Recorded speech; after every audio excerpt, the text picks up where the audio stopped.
So I did four interviews as a PA and got turned down by all of them because they all said, "Well, we're looking for a guy." And within a year, I became Fran Drescher's personal assistant. And then within another year of that, I became an associate producer on the show. Hey, I'm Nick. And I'm John. And we are the co-founders of AVVAY, and we're building the first nationwide location scouting company. We've been fortunate enough to work with some incredible producers every single day, both on our AVVAY team and as clients. And they are truly amazing, unsung heroes working behind the scenes to make miracles happen every day on shoots. And this podcast is all about highlighting them and just uncovering their stories and telling their adventures. So we're excited for you to join us, and let's get started. Today, we're talking with Jen Ansell. Jen has worked as a producer specializing in music videos and multicam live performance productions for over 20 years, working with top artists ranging from Gwen Stefani, Pink, Eminem, Reba McEntire, John Mayer, My Chemical Romance, Blake Shelton, and our personal favorite, Jimmy Eat World. If you want to learn more about Jen, you can explore more of her work at tinyterrorproductions.com. I started in the business in Los Angeles. I went to film school at NYU and moved to LA right from film school. And I got a job as a PA on The Nanny, the TV show with Fran Drescher. I did four interviews as a PA and got turned down by all of them because they all said, "Well, we're looking for a guy." And this is the 90s, so you could say that back then. You're just too small. We need a guy that can carry stuff from the stage to the production office and so on and so forth. And I kept getting turned down. And my last interview was on The Nanny. And so I was like, I got to figure out how to get this job. So I went up, I did the interview, and the producer, Kathy Landsberg, who is actually now here in Nashville, and we're still friends, and Janice Mintzberg, the PM, both women, they were like, "Well, we hate to say this, but the truth of the matter is the production office was 2 stories up, 2 flights of stairs. The stage or sound stage was way across the lot. Like, we need somebody that can, carry cases of copy paper across the lot and bring them up here." And I'm like, all right, I can do it. I can do that. Just why don't you give me the chance? Give me 1 week. I'll work for free. And if I can't do all the things you need physically, if I'm just not capable, then let me go and you don't have to pay me. And they're like, all right, to lose. So I did. My dad built me this wagon, and I used it to carry big, heavy things across the lot. And I would get to the stairs and, just figured out how to get things up there and figured out how to do it.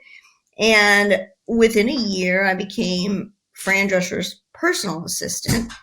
And then within another year of that, I became an associate producer on the show. How would you say, how has production change from the 90s until now?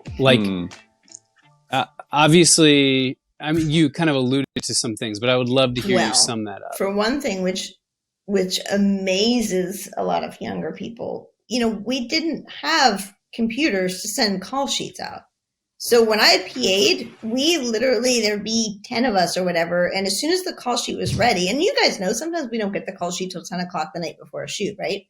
There's 10 PAs standing by with our list of addresses to go put them under people's doors, because we had to hand deliver call sheets. Wow. The production office would call people with their call times, but we would go and hand deliver them along with the production books to, all the heads and talent and all that stuff. So, that in itself was one thing. But the biggest thing, I think, the biggest change is locations.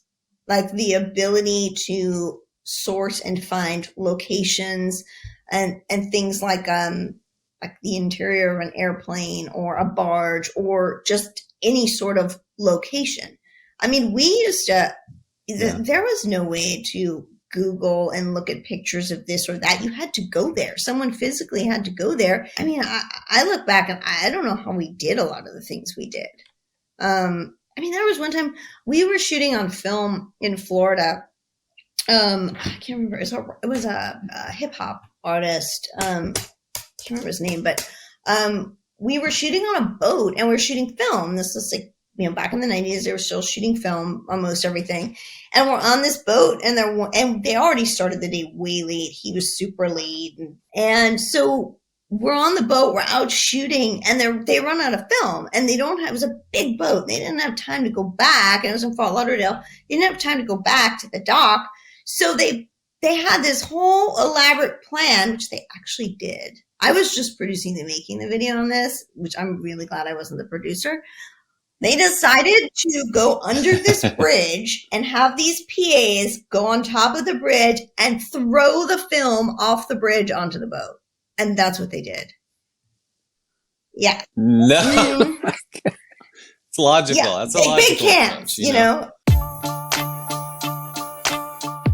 When I was a kid, like I remember when like cell phones came out, I remember when the internet was rolling and just got going. But like production wise, like as you talk about this, pre-internet phase of production or season of production, is there anything that is nostalgic about it for you at this point? Or like do you feel like was extra, I guess, magic that could happen back then just because it was, like you're saying, you're filming one film and you're hoping that it turns out, you're hoping that you're getting something that looks the way it's supposed to, and you just don't know. There's something, I think, kind of magic about that. Obviously more stressful, obviously more difficult. But how do you feel? Like, is it, you're just happy to be done with it and happy to be where we are today with technology, or is there some bittersweet? I think it's bittersweet. I think, well, for one thing, the reward, like when I do like a multicam live show and we've got all the monitors up and we're watching all the cameras now, it's like, okay, it feels great. I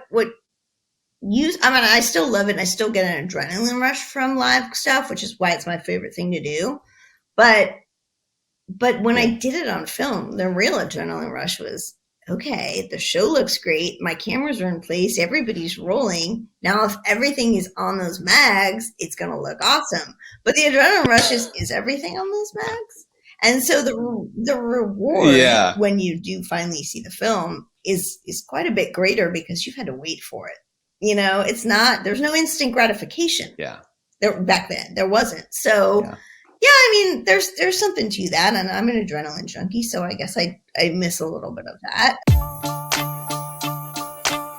How did Tiny Terror, your production company, originally like come to life, and what do things look like now? When I moved to Nashville in 2004, and then I started finally, like I took a lot of meetings because I had all the record label clientele out in New York and LA. But when you moved here, I thought, that would just translate right over and I would just work with the people at those labels here, but it didn't work that way. It took a while for me to kind of get my foot in the door, regardless of, the experience I had and the reel I had. It's just, I was an outsider.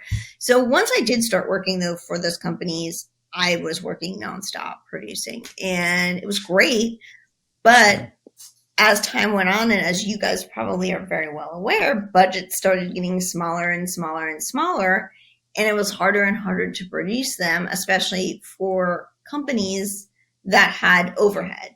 But for someone like me, I wasn't making enough money just producing them. And I was doing, wearing 17 hats. There was no location scouts, location companies. I mean, there may have been, but we couldn't afford to pay them. So, then we're working 24 hours around the clock. And I had said to a number of the companies that I worked for, like, I see things changing. I see this production going in a way that you need to eliminate overhead.